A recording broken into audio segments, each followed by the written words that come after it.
Hello नमस्कार दोस्तों, आप सभी लोगों का एक बार फिर से इस पढ़ने और पढ़ाने वाली महफिल में हार्दिक स्वागत है। जैसा कि दोस्तों आप सभी लोग जानते हैं कि हम इंग्लिश ग्रामर का बेसिक नॉलेज लगातार 2-3 दिनों से ले रहे हैं। आज हमारा बेसिक का जो है ये लास्ट क्लास है। इसके बाद हम लोग डायरेक्ट सेंटेंस पे कुछ करेंगे, ठीक है। तो दोस्तों आपको पता है कि हमारी क्लास शुरू होती है तो उससे पहले हम एक मोटिवेशनल लाइन के साथ शुरुआत करते हैं जो आपको अंदर जज्बा देगा, आपको जुनून देगा पढ़ने के प्रति। और ये जज्बा अगर आपके अंदर रहेगा तो आप कुछ भी कर सकते हैं, ठीक है। दुनिया में ऐसी कोई चीज़ नहीं जो आपसे ना हो, ठीक है। देखिए हम मोटिवेशन लाइन से शुरू करते हैं कि लिखा हुआ है कि जब आंखों में अरमान लिया, जब आंखों में अरमान लिया मंजिल को अपना मान लिया, कि जब आंखों में अरमान लिया मंजिल को अपना मान लिया, फिर मुश्किल क्या आसान क्या, फिर मुश्किल का आसान क्या, जब ठान लिया तो ठान लिया। कि जब अगर आप किसी चीज़ को करने की आपके अंदर अगर आपने उसको ठान लिया है तो आप उसको ज़रूर कर सकते हैं, ठीक है। एक अंदर आपके अंदर एक जुनून होना चाहिए उसके प्रति। जैसे अगर आप इंग्लिश ग्रामर पढ़ रहे हैं तो आपके प्रति उसका एक जुनून होना चाहिए पढ़ने का। तो देखिए इंग्लिश ग्रामर आपके कदमों में खुद आके गिर जाएगी, ठीक है। तो बिल्कुल एकदम माइंड को फ्रेश करके पढ़िए, बिल्कुल टेंशन मुक्त हो जाइए, ठीक है।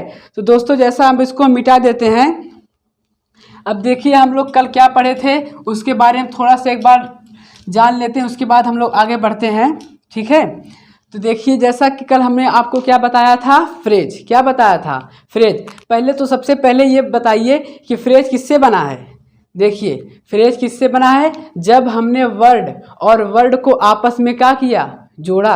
जब आपस में हमने वर्ड और वर्ड को आपस में क्या कर दिया, कनेक्ट कर दिया, मतलब जोड़ दिया, तो हमको क्या प्राप्त हुआ? फ्रेज प्राप्त हुआ। क्या प्राप्त हुआ? फ्रेज प्राप्त हुआ। सब फ्रेज की हिंदी क्या होती है? फ्रेज की हिंदी होती है उपवाक्य। क्या होता है? उपवाक्य होता है, ठीक है। अब देखिए हमने आपको क्या कहा था कि a unit of words, a unit of words without complete meaning. हमने वर्ड में तो समझा था कि जब एक अक्षरों या सब क्या होगा, अक्षरों या वर्णों का समूह होगा।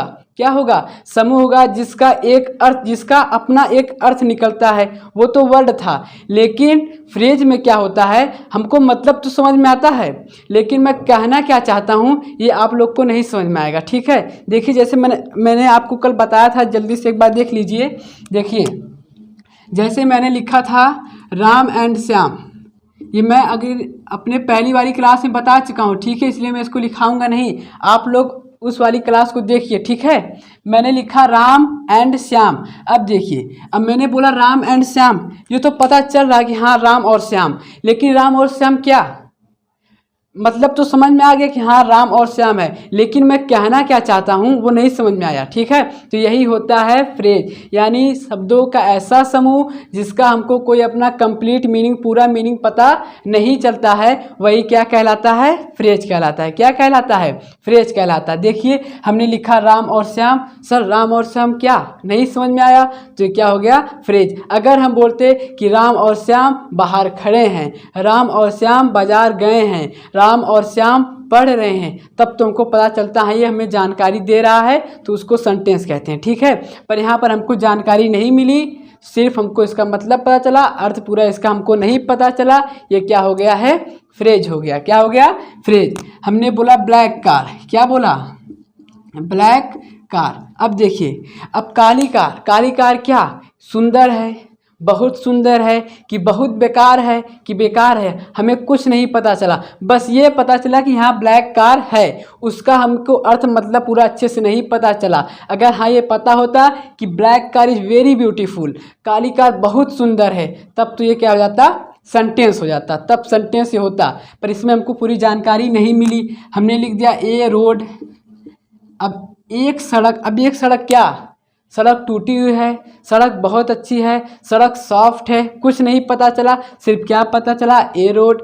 हमें इसके बारे में पूरी जानकारी नहीं मिली, ठीक है। ये क्या हो गया? फ्रेज हो गया। और जैसे अगर हमने लिख दिया, देखिए योर नेम, क्या लिख दिया? Your name. क्या लिख दिया? योर नेम, तुम्हारा नाम। अब तुम्हारा नाम क्या, हमें पूरा अच्छा नहीं पता चला, बस तुम्हारा नाम क्या नहीं पता चला ना, तो ये क्या हो गया? ये सभी होते हैं फ्रेज। ये किसके एग्जाम्पल थे? ये सभी फ्रेज के एग्जाम्पल थे जो मैंने आपको कल क्या किया था, बताया था। ठीक है, तो फ्रेज एक बार सुन लीजिए क्या होता है कि यानी a unit of words without complete meaning, यानी शब्दों का ऐसा समूह जिसका हमको क्या पूरा मीनिंग पता नहीं चलता, यानी उसका पूरा अर्थ पता नहीं चलता। कहना क्या चाहती है तो समझ में आता है, लेकिन उसका हमें पूरा मतलब अर्थ नहीं निकल पाता, वही क्या होता है फ्रेज। ठीक है, ये आपको हम कल बताए थे। ठीक है, अगर आप उस क्लास को देख के आए होंगे तो आपको बिल्कुल अच्छे से ये सब चीज़ें पता हो गई होंगी। ठीक है, अब देखिए एकदम ध्यान से देखिए, मन से देखिए, बिल्कुल हर चीज़ समझ में आएगी। ठीक है आपको, अब देखिए अब तक हमने क्या क्या किया। हमने सबसे पहले लेटर और लेटर को मिलाया, क्या क्या हुआ, वर्ड प्राप्त हुआ। हमने वर्ड और वर्ड को मिलाया तो हमको क्या प्राप्त हुआ, फ्रेज प्राप्त हुआ। अब हम फ्रेज और फ्रेज को मिलाएंगे। अब क्या करेंगे, पी मतलब पी फ्रेज हो गया और पी मतलब पी, यानी हम पी और पी को मिलाएंगे तो हमको क्या प्राप्त होगा, हमको प्राप्त होगा क्लॉज। क्या प्राप्त होगा, क्लॉज। ठीक है, ये प्राप्त होगा। इसमें देखिए, इसमें आपको कुछ नहीं जानना है, समझ लीजिए, बस एक चीज़ याद कर लीजिए कि इसमें क्या होता है, इसमें एक सब्जेक्ट होता है, और एक क्या होता है, वर्ब होता है, क्लॉज कहलाता है। क्या कहलाता है, क्लॉज कहलाता है। कुछ नहीं रटना इसमें कि जब फ्रेज और फ्रेज मिलते हैं, जब पी और पी मतलब फ्रेज और फ्रेज जब आपस में मिलते हैं तो हमको क्या प्राप्त होता है, क्लॉज प्राप्त होता है। क्या प्राप्त होता है, क्लॉज। और बस इसमें कुछ नहीं आपको पढ़ना है, बस ये जान लो कि क्लॉज ये होता है जिसमें एक सब्जेक्ट होता है और एक वर्ब होता है, क्लॉज कहलाता है। क्या कहलाता है, क्लॉज कहलाता है। ठीक है, तो इसका एग्जाम्पल देख लेते हैं हम लोग। इसका एग्जाम्पल बहुत आसान है, बहुत आसान टॉपिक है ये। ठीक है, अब देखिए, जैसे हमने बोल दिया कि राम गोज, क्या बोल दिया, राम गोज, क्या बोल दिया, राम गोज। अब देखिए राम जाता है, क्या, राम जाता है। अब जा कौन रहा है, राम। किसके बारे में बात हो रही है, राम। किसके बारे में बात कर रहे हैं, राम के बारे में। तो राम हमारा क्या हो गया, सब्जेक्ट हो गया। अब राम क्या कर रहा है, जा रहा है। क्रिया आपको पढ़ाए थे वर्ब एक्शन, तो राम क्या कर रहा है, जाने का कार्य कर रहा है। ये हमारा क्या हो गया, वर्ब हो गया। और देखिए जब सब्जेक्ट और वर्ब होता है तो उसको हम क्या बोलते हैं, क्लॉज बोलते हैं। बिल्कुल आसान है। अब देखिए अगला, देखिए जैसे हमने बोल दिया कि दे गो, वे जाते हैं। हमने क्या बोला, वे जाते हैं। अब देखिए दे कौन जाते हैं, वे जाते हैं। जिसके बारे में बात करते हैं उसे सब्जेक्ट कहते हैं। तो जा कौन रहा है, वे जा रहा है।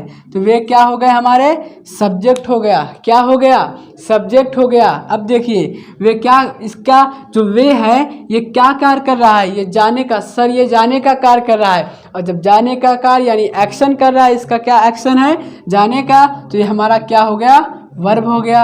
एक सब्जेक्ट होता है, एक वर्ब होता है, क्या कहलाता है, क्लॉज कहलाता है। क्या कहलाता है, क्लॉज कहलाता है। तो ठीक है, फ्रेज मिलके बनते हैं क्लॉज।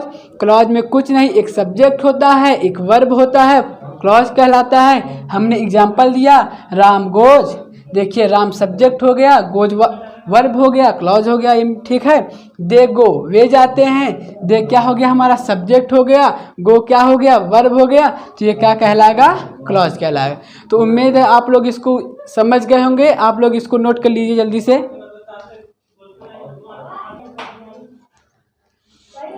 तो दोस्तों उम्मीद है आप लोग इसको नोट कर चुके होंगे। ठीक है, इसको हम मिटाते हैं। अब देखिए, और एक बात आपको और बता दूं, ये जो क्लॉज होता है ना, ये क्या है, जो क्लॉज होता है ये लगभग जो मैच करता है, ये हमारा सेंटेंस से मैच करता है। इसके आगे जो हम सेंटेंस पढ़ेंगे ना, वो लगभग उससे क्या करता है, मैच करता है। समझ लीजिए दोनों लोग भाई हैं, क्या है, भाई हैं। ठीक है, हम इसको मिटाते हैं।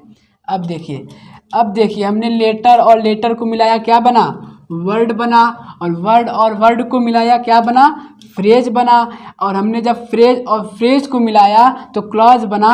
अब जब हम देखिए, अब सबको मिलाएंगे, अब सबकी पारी आ गई, अब सबका मिलन करवाना है। क्या करवाना है, हमको सबका मिलन करवाना है। क्या करवाना है, मिलन करवाना। अब देखिए कैसे मिलन करवाते हैं। अब देखिए सबसे पहले हमने लेटर को लिया, उसके बाद वर्ड को लिया, उसके बाद हमने फ्रेज को लिया, उसके बाद हमने क्लॉज को लिया। यानी जब हम इन लोगों को मिलाएंगे क्या करेंगे, और जब हम इन को मिलाएंगे क्या करेंगे, इन चारों को मिलाएंगे तो हमको क्या प्राप्त होगा, सेंटेंस। क्या प्राप्त होगा, सेंटेंस।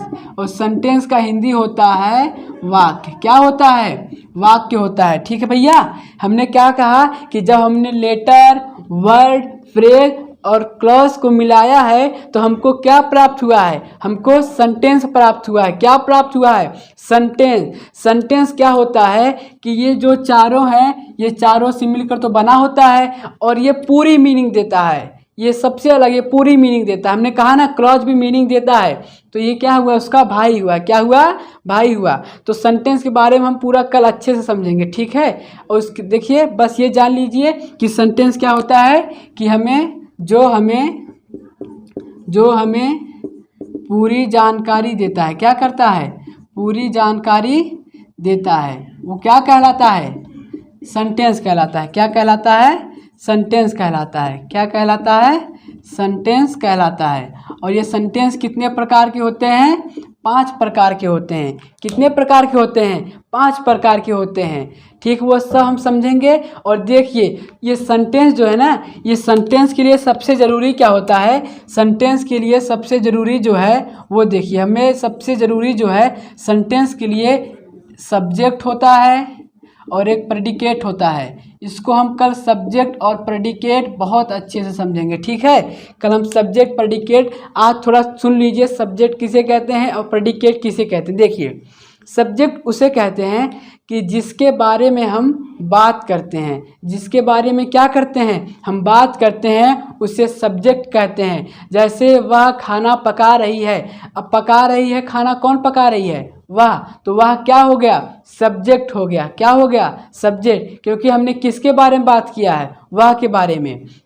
जैसे हमने बोला कि कपिल मैच खेल रहा है, अब मैच कौन खेल रहा है, कपिल खेल रहा है, तो कपिल हमारा क्या हो गया, सब्जेक्ट हो गया। ठीक है, और जैसे हमने बोला कि वे लोग चाय बना रहे हैं, अब चाय कौन बना रहा है, वे लोग बना रहे हैं, कौन, वे। तो वे क्या हो गया, हमारा सब्जेक्ट हो गया। यानी जिसके बारे में हम वाक्य, कोई वाक्य लिखा है और वाक्य में जिसके बारे में हम बात करते हैं उसे क्या कहते हैं, उसे सब्जेक्ट कहते हैं। क्या कहते हैं, सब्जेक्ट कहते हैं। और प्रेडिकेट क्या होता है, प्रेडिकेट वो होता है कि सब्जेक्ट के बारे में जो बात करेंगे, क्या करेंगे, कि सब्जेक्ट के बारे में जो बात करते हैं उसे प्रेडिकेट कहते हैं। ठीक है, जैसे मैं मैच खेल रहा हूँ, तो मैं सब्जेक्ट हो गया। तो सब्जेक्ट के बारे में जो बात करेंगे, मैं क्या कर रहा हूँ, मैच खेल रहा हूँ, तो मैच खेल रहा हूँ हमारा क्या हो गया, प्रेडिकेट हो गया। देखिए जैसे मैंने बोला कि वह किताब पढ़ रही है,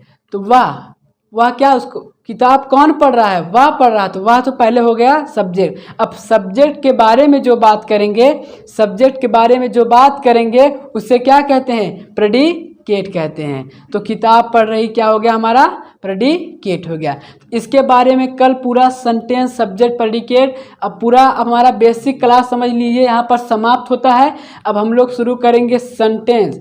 अब एक एक चीज़ कल से हमारा पूरा हो जाएगा सेंटेंस। उसके बाद हम लोग पूरा ताबड़तोड़ एकदम पढ़ेंगे, क्योंकि जब तक तोड़ेंगे नहीं तब तक छोड़ेंगे नहीं। ठीक है, हमको हर चीज़ पढ़ना है, एक एक चीज़ पूरा अच्छे से पढ़ना है। ठीक है, आप बिल्कुल टेंशन मत लीजिए। आप अगर हमसे पढ़ रहे हैं तो मुझे आपसे पूरा आप लोगों को हर एक चीज़ समझ में आएगा, और मैं इंग्लिश ग्रामर आपको पूरा एकदम आपके हाथों में कैद करवा दूंगा। ठीक है, तो आप लोग इसको नोट कर लीजिए। और आज की क्लास को हम यहीं पर रखते हैं। और एक बात और कि आपको बहुत अच्छे से पढ़ना है। ठीक है, अपने माँ बाप के लिए पढ़ना, अपने माँ बाप को सपनों के लिए पढ़ना है। ठीक है, बिल्कुल एकदम टेंशन फ्री होके पढ़िए। ठीक है, और अपने पापा की जो फिक्र है ना उसको फ़क्र में बदलिए, पढ़िए, उनको दिखा, उनको लगे कि हाँ हमारा बेटा अब कुछ कर रहा है। ठीक है, तो एकदम मजबूत और दृढ़ संकल्प से पढ़िए। तो आज की क्लास को हम यहीं पर रखते हैं।